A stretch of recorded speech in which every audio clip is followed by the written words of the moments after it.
नमस्कार दोस्तों, मैं आपके दोस्त दीपिका शर्मा आप सभी का स्वागत करती हूं आपके अपने चैनल भारत डेली न्यूज पे। आज हम 11 नवंबर 2020 की सभी ताज़ा खबरों पर नजर डालेंगे, जिसमें हम जानेंगे आज से दिल्ली के लिए दौड़ेगी 14 अतिरिक्त HRTC बसें। कोरोना वायरस को देखते हुए 15 दिनों के लिए फिर शिक्षण संस्थान किए गए बंद। देश के 60 लाख पेंशन भोगियों को मिल सकती है खुशखबरी, न्यूनतम पेंशन हो सकती है 2 गुनी। इसके साथ साथ राष्ट्रीय मनोरंजन, खेल, मौसम, सभी समाचारों पर विस्तार से नजर डालते हैं। तो चलिए शुरू करते हैं आज की बड़ी खबर। प्रदेश में रिकॉर्ड 16 संक्रमितों की मौत, 542 नए मामले। हिमाचल प्रदेश में मंगलवार को कोरोना वायरस के 542 नए मामले आए। शिमला जिले में 121, कांगड़ा में 77, कुल्लू में 79, मंडी में 52, सोलन में 31, किन्नौर में 34, लाहौल स्पीति में 24, बिलासपुर में 28, चंबा में 52, सिरमौर में 8, हमीरपुर में 7 नए मामले आए हैं। आज से दिल्ली के लिए दौड़ेगी 14 अतिरिक्त HRTC बसें। दिवाली के चलते हिमाचल सरकार ने बाहरी राज्यों के लिए हिमाचल से HRTC की अतिरिक्त 14 बसों को चलाने का फैसला लिया। ये बसें 11 से 13 नवंबर तक चलेगी। प्रदेश सरकार ने बिलासपुर, हमीरपुर, चंबा, मंडी, शिमला, धर्मशाला समेत अन्य मुख्य डिपोओं से दिल्ली के लिए बसें भेजने के निर्देश जारी कर दिए हैं। विद्यार्थियों को बैंक खाते में मिलेगी स्मार्ट वर्दी की सिलाई राशि। सरकारी स्कूलों में पढ़ने वाले करीब 6.5 लाख विद्यार्थियों को बैंक खातों में स्मार्ट वर्दी की सिलाई राशि दी जाएगी। पहली से 10वीं कक्षा के विद्यार्थियों को वर्दी के 2 सेट की सिलाई को सरकार 200 रुपए देगी। प्रारंभिक शिक्षा निदेशालय ने जिला अधिकारियों को इस बाबत बजट जारी कर दिया है। सभी विद्यार्थियों के बैंक खाते में पैसा ट्रांसफर करने के दिशा निर्देश दे दिए गए हैं। दीपावली पर 450 क्विंटल मिठाई बेचेगा Himachal Milk Federation. Himachal Milk Federation Deepawali पर 450 क्विंटल मिठाई तैयार करेगा। ये मिठाइयाँ मिल्क फेडरेशन के काउंटरों और निजी दुकानों में ही बिकेगी। पिछले साल दीपावली पर फेडरेशन ने 390 क्विंटल मिठाई बनाई थी।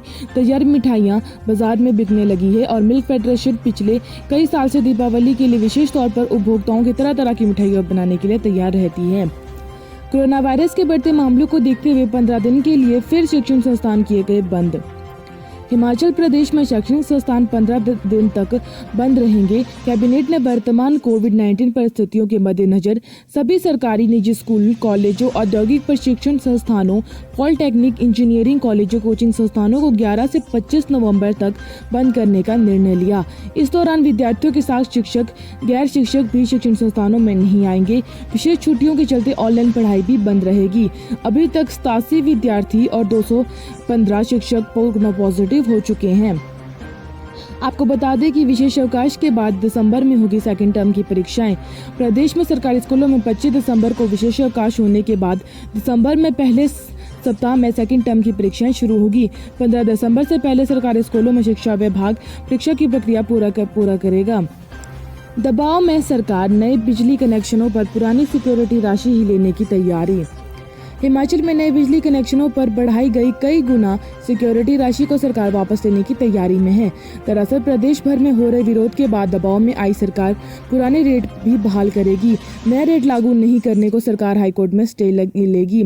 मंगलवार को राज्य सचिवालय के पत्रकारों ने औपचारिक बातचीत में ऊर्जा मंत्री सुखराम चौधरी ने कहा कि बद्दी में एक उद्योग में रिकवरी नहीं होने के मामले पर बिजली बोर्ड में जल्दबाजी में एडवांस कंज्यूमर डिपॉजिट बहुत अधिक बढ़ा दिया है। जनता पर इसका बोझ ना पड़े, इसके लिए बोर्ड अधिकारी ने निर्देश जारी कर दिए हैं। SOS की 10वीं परीक्षा का परिणाम घोषित।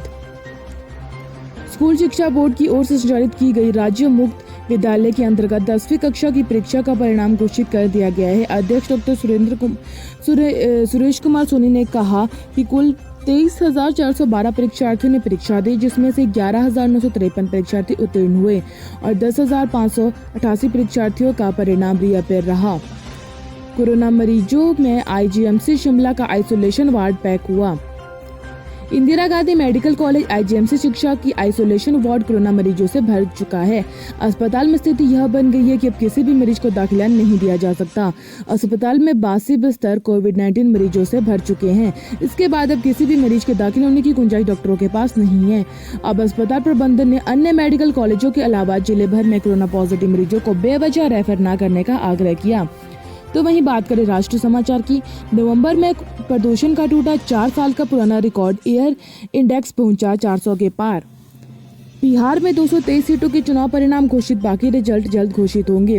बिहार चुनाव को लेकर मंगलवार देर रात आयोजित प्रेस कॉन्फ्रेंस में चुनाव आयोग ने कहा कि बिहार में 223 चुनावों के चुनाव परिणाम घोषित हो चुके हैं। अब सिर्फ 20 सीटों के चुनाव बाकी है, जो जल्द ही घोषित किए जाएंगे।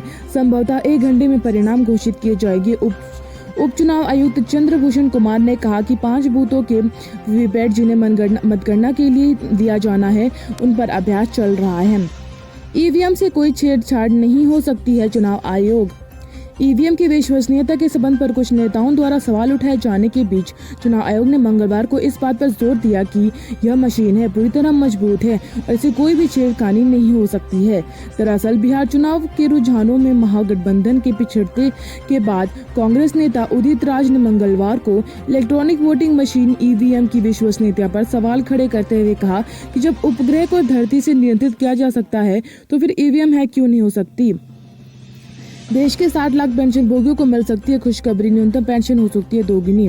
निजी क्षेत्र के कर्मचारियों सहित देश के करीब 60 लाख पेंशन भोगियों के लिए अच्छी खबर है। यदि सब कुछ ठीक रहा तो जल्दी मिनिमम पेंशन दोगुना हो सकती है। यह अभी 1000 रुपए है तो बढ़कर 2000 रुपए हो सकती है। संभव हुआ तो दिवाली के बाद यह खुशखबरी मिल सकती है। मीडिया रिपोर्टर्स के अनुसार दिवाली के आसपास पेंशन को ईपीएफओ की ओर से बढ़ी हुई पेंशन की सौगात मिल सकती है। अहमदाबाद का 6 वर्षीय अरहान ओम तलसानिया बना सबसे कम उम्र वाला कंप्यूटर प्रोग्रामर, गिनीज बुक में नाम दर्ज। केंद्रीय कर्मचारियों को एक और सौगात, दीपावली से पहले मिलेगी 10,000 रुपए का उत्सव कार्ड। केंद्रीय कर्मचारियों के लिए खुशखबरी है। दशहरे के बाद अब सरकार इन कर्मचारियों को दिवाली पर भी तोहफा देने जा रही है।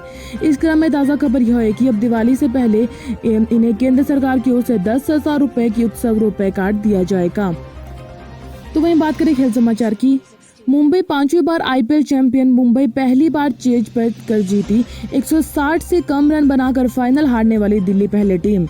तो ये थी आज की डेली अपडेट। उम्मीद है आपको वीडियो अच्छी लगी होगी। मेरे चैनल को लाइक शेयर और सब्सक्राइब जरूर कर लीजिएगा। वीडियो को देखने के लिए सभी का धन्यवाद। कल आपसे फिर होगी मुलाकात। धन्यवाद।